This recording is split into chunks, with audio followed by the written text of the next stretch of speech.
ఘనమైనవి నీ కార్యములు నా ఎడల, స్థిరమైనవి నీ ఆలోచనలు నా యేసయ్యా. ఘనమైనవి నీ కార్యములు నా ఎడల, స్థిరమైనవి నీ ఆలోచనలు నా యేసయ్యా.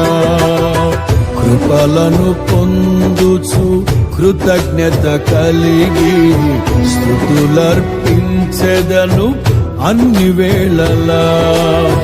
కృపలను పొందుచు కృతజ్ఞత కలిగి స్తుతులర్పించెదను అన్ని వేళలా. అనుదినము నీ అనుగ్రహమే, ఆయుష్కాలము నీ వరమే. అనుదినము నీ